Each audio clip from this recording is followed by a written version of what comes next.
শেরপুরের গারো পাহাড়ে বৃদ্ধি পাচ্ছে বন্য হাতির সংখ্যা। গেল এক বছরে প্রায় ২০টি হাতির শাবকের জন্ম হয়েছে এই পাহাড়ে।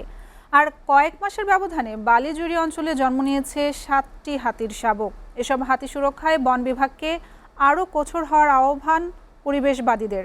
গারো পাহাড় ঘুরে প্রতিবেদনটি তুলে এনেছেন মহিউদ্দিন সোহেল। শেরপুরের শ্রীবর্দী, ঝিনাইগাতি ও নালিতাবাড়ী উপজেলার সীমান্ত জুড়ে গারো পাহাড়। এসব পাহাড়ে গত এক বছরে প্রায় ২০টি হাতির শাবকের জন্ম হয়েছে।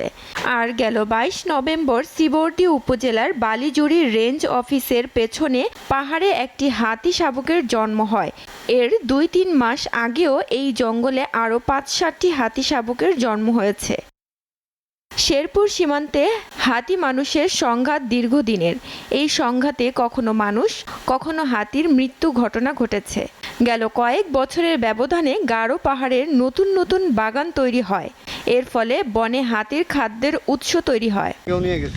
কৃষকরা বলেছেন, অন্যান্য বছরের তুলনায় এবছর হাতির তাণ্ডব একেবারেই কম, যার ফলে আতঙ্ক ছাড়াই ক্ষেতের ধান ঘরে তুলেছেন তারা। পাহাড়ে অনেক খাদ্য আছে, হাতি বিয়েছে, পাহাড়ে খাইতেছে থাকতেছে।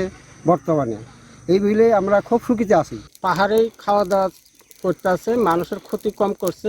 গারো পাহাড়ে হাতির খাদ্য থাকায় এবছর লোকালয়ে তুলনামূলক নেমে আসেনি বন্য হাতির পাল।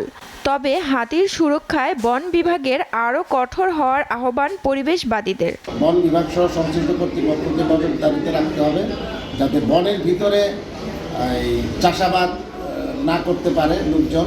পাহাড়ে নতুন নতুন বিভিন্ন বাগান তৈরি হয়, হাতির জন্য খাদ্যর ব্যবস্থা হয়েছে। ফলে কৃষকদের এবার তেমন কোনো ক্ষতি হয়নি বলে জানিয়েছেন এই বন কর্মকর্তা। স্থানীয় কোনো জনগোষ্ঠীর সচেতনতা এবং বন বিভাগের সার্বিক তত্ত্বাবধানে মানুষ এবং হাতির দ্বন্দ্ব কিছুটা কমে গেছে। বন্য প্রাণী ব্যবস্থাপনা ও প্রকৃতি সংরক্ষণ বিভাগ বলছে, বনের সৌন্দর্য হচ্ছে বন্য প্রাণী।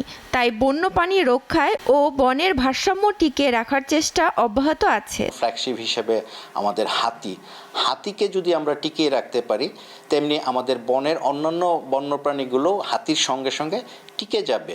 স্থানীয় লোকজন, পরিবেশবাদী সংগঠন এবং বন বিভাগের তথ্য মতে জেলায় ২০০-র মতো বন্য হাতি রয়েছে।